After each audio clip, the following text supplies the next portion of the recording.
할렐루야. 에스라 10장 말씀 함께 나누겠습니다.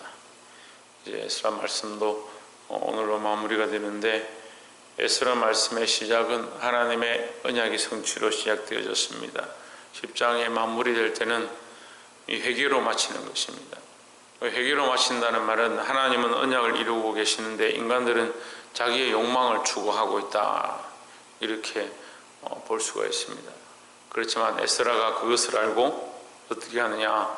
먼저 엎드려서 하나님 앞에 회개합니다.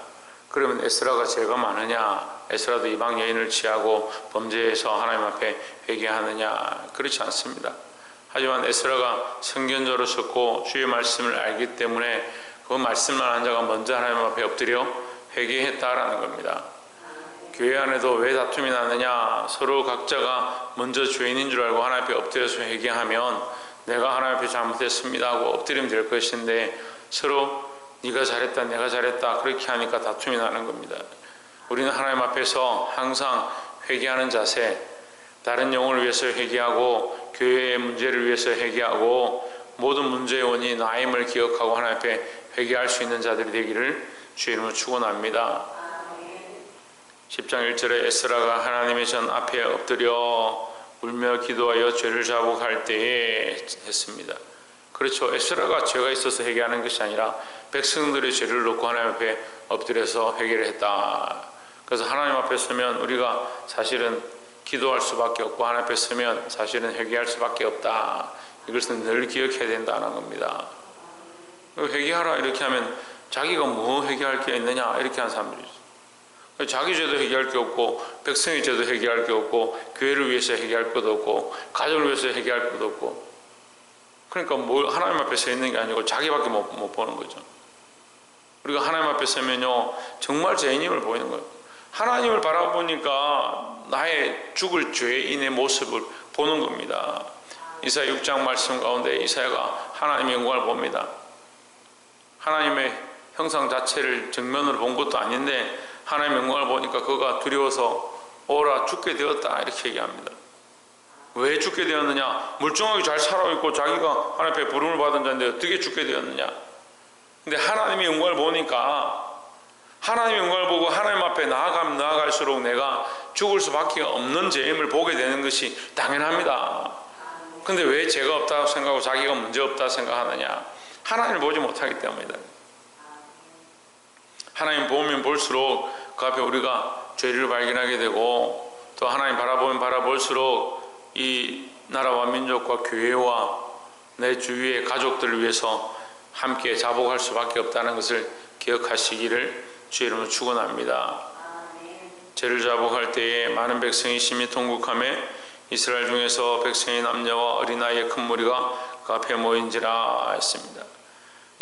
어떤 문제가 생겼냐면 돌아온 자들이다, 돌아온 백성들이다 이렇게 하는데,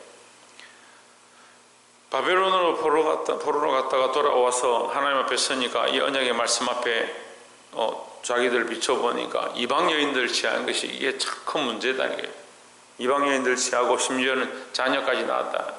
이게 하나님의 자녀들이고 하나님의 언약의 백성들인데 이방 여인들 취해서 그렇게 살아가는 것이 하나님의 범죄임을 알았다는 거죠. 그러니까 하나님 앞에 와서 어린아이들까지, 백성의 남녀와 어린아이의 큰 무리가 모여서 하나님 앞에 뭘 합니까? 회개하기 시작했다, 함께 울기 시작했다라는 거죠. 3절에 곧 내 주의 교훈을 쫓으며 우리 하나님의 명령을 떨며 진행하는 자의 의논을 쫓아 이 모든 아내와 그 소생을 다 내어 보내기로 우리 하나님과 언약을 세우고 율법대로 행할 것이라. 4절에 이는 당신의 주장할 일이니 일어나소서 우리가 도우리니 힘써 행하소서 했습니다. 자, 이 백성들이 모여서 뭘 하느냐? 당신이 말하는 것이 옳습니다. 에스라 당신이 말씀하는 게 옳습니다. 그럼 에스라는 뭘 말하는 거예요? 하나님의 말씀을 가지고 말하는 거예요. 그러니까 하나님의 말씀이 옳습니다. 하나님의 말씀이 옳습니다 하는 자들이 함께 마음을 합쳐서 뭐라고 합니까? 힘써 행하소서, 힘써 행하소서. 우리가 하나님 앞에 우리의 죄를 보고 나면 그 다음에 어떻게 합니까? 믿음의 결단이 필요한 거예요. 결단이 없으니까 뭐 하지 않습니까? 끊지 않습니다. 계속 똑같다는 거죠. 어제도 똑같고 오늘도 똑같고 내일도 또 이렇게 하겠다, 그렇게 생각하고 있는 거예요. 믿음으로 우리가 우리의 죄의 모습들을 보았다면 믿음으로 어떻게 되냐? 결단해야 되는 거예요. 결단은 뭐예요? 잘라낸다는 거죠. 우리의 삶의 습관들과 죄로 걸어왔던 이것들을 결단하고 끊어내야 된다는 거죠. 회개는 이것의 연결입니다. 우리가 이 죄를 발견하고 하나님 앞에 잘못된 것들을 발견하고 하나님 앞에 서니까 나의 더러움들이 보이고 나의 잘못된 것들이 보이면 어떻게 되냐? 믿음으로 결단해야 된다는 거죠. 그래서 이 에스라와 함께하는 자들이 일어나소서, 당신이 행할 일이니 일어나소서, 우리가 도우리니 힘써 행하소서 했습니다. 그 에스라가 하나님 앞에 엎드려서 기도합니다. 6절에 이 에스라가 하나님의 전 앞에서 일어나 엘리야십의 아들 여호하난의 방으로 들어가니라. 저가 들어가서 사로잡혔던 자의 죄를 근심하여 떡도 먹지 아니하며 물도 마시지 아니하더니 했습니다. 이 에스라가 범죄한 게 아니고 사로잡혔던 자의 무리, 무슨 말이냐면 예루살렘으로 돌아온 자들이라 이 말이에요. 바벨론으로 끌려갔다가 거기 포로됐다가 사로잡혀 갔다가 돌아왔던 자들, 이렇게 얘기하는 거죠. 돌아온 자들이 어떻게 하느냐? 범죄했다는 거죠. 그 죄를 근심하고 떡도 먹지 아니하고 근심했다. 하나님 앞에 물도 마시지 아니했다. 여러분, 우리가 우리 평생을 한번 돌아보십시오. 내가 다른 사람의 죄 때문에, 다른 영혼의 죄 때문에, 다른 아이의 문제 때문에, 우리 가족의 죄 때문에 내가 떡도 먹지 아니하고 물도 마시지 아니하고 금식하고 회개한 적이 얼마나 있는가? 교회를 위하여, 교회의 문제들을 위하여 내가 떡도 먹지 아니하고 물도 마시지 아니하고 회개한 것이 얼마나 있는가? 나라와 민족을 위하여 떡도 먹지 아니하고 물도 마시지 아니하고 금식하며 내가 대신하여 회개한 것이 얼마나 있는가? 근데 주장하는 바는 많아요. 나는 이게 맞습니다, 저게 맞습니다, 이렇게 하는 게 옳습니다. 주장하는 바는 누구나 다 있어요. 그래서 말씀이, 우리 신약의 말씀을 통해 뭐라 합니까? 너희는 주장하는 바로 하지 말고 주장하는 태도로 하지 말고, 교회 안에서 주장하는 태도가 아니고 어떻게 해야 됩니까? 금식하는 태도로, 내가 회개하는 태도로. 우리가 서로 다 회개하고 하나님 앞에 서야 되는데 하나님 바라보지 못하니까 회개하는 자세가 아니고 주장하는 자세가. 교회가 자꾸 큰 소리만 치는 거예요. 하나님 앞에 서면요 회개할 것밖에 없어요. 이 에스라의 모습을 본받아서 자신의 죄가 아닌데도 백성들의 죄를 두고 책임을 통감하며 회개했던 모습을 본받아 하나님 앞에 늘 엎드린 저와 여러분 되기를 주의 이름으로 축원합니다. 마지막으로 10절에 제사장 에스라가 일어서서 저에게 이르되 너희가 범죄하여 이방 여자로 아내를 삼아 이스라엘 죄를 더하게 하였으니 11절에 이제 너희 열주의 하나님 앞에서 죄를 자복하고 그 뜻대로 행하여 이 땅 족속들과 이방 여인을 끊어버리라 했습니다. 뭐가 필요하냐? 믿음이 아까 결단이 필요하다고 그랬죠. 믿음의 결단이 필요한데 결단 가운데 뭐랍니까? 실제적으로 행하는 거예요. 내가 믿음으로 이것을 하겠습니다. 이렇게 기도했으면 어떻게 되냐? 실제적으로 행하는 게 필요하다. 이것을 뭐라고 합니까? 회개의 열매를 하는 거예요. 열매라고. 근데 이 회개의 열매가 쉬운 거냐? 쉽지 않습니다. 자기가 사랑했던 아내, 자기의 가족이었던 사람들 잘못됐다고, 이게 정말 하나님의 백성이 아니다 생각할 때 자기가 끊어냈다는 거예요. 이게 얼마나 힘들겠어요. 때로는 우리 안에 이런 아픔들이 있습니다. 믿음으로 사는데 부모가 우상을 숭배하고 예수를 믿지 않는다. 내가 개술전도해도 되지 않는다. 우리가 선을 그어야 되는 거예요.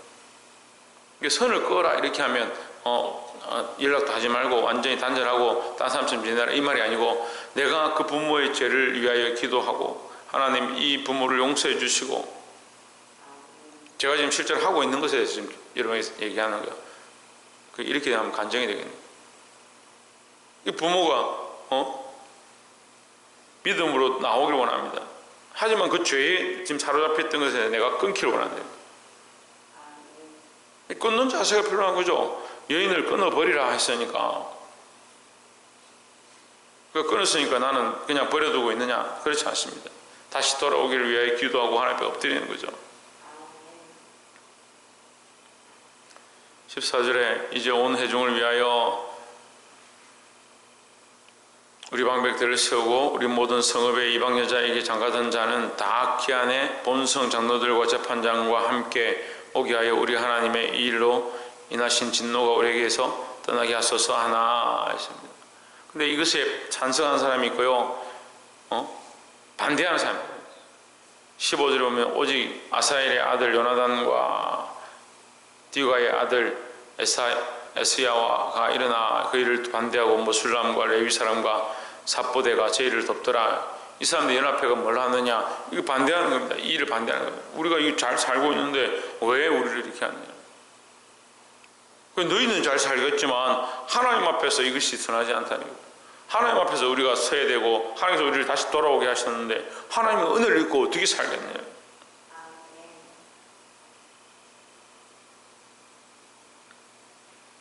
그래서 에스라의 말씀의 마침은 이제 18절부터 44절까지 하고 마치는데 18절부터 44절의 명분은 이 무슨 명분이냐면 이방 여인에게 장가간 사람들 이름의 명분입니다. 어떻게 보면 부끄럽죠. 하지만 그들이 이것을 결단하고 끊어내고자 했다는 거예요.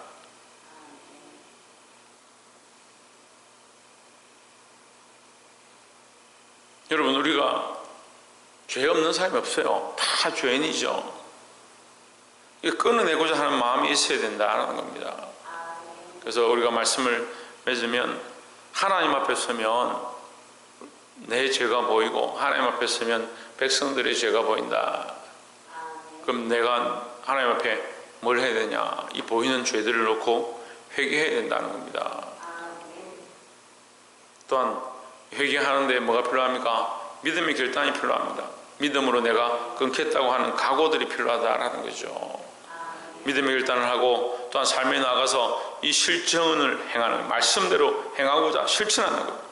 그렇게 하고자 실제 삶 가운데 내가 끊어내고자 했던 것들, 내어버리고자 했던 것들, 집안의 우상들을 꺼내서 불태우고 버리는 그런 각오로 끊어내고 결단할 것들이 필요하다라는 거죠. 그것을 회개의 열매라 하는 겁니다.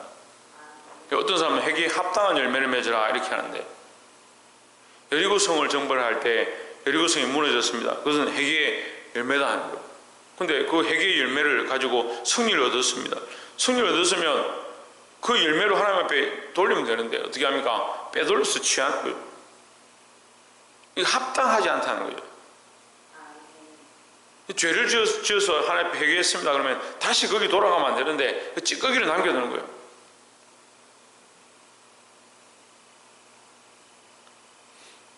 사랑하는 성도 여러분, 우리 앞에 죄의 열매들, 회개의 열매들을 우리가 맺어야 하는데 죄의 찌꺼기를 남겨두지 말고 믿음으로 이것을 결단해서 완전히 끊고 말씀대로 사시기를 주의 이름으로 축원합니다. 기도하겠습니다.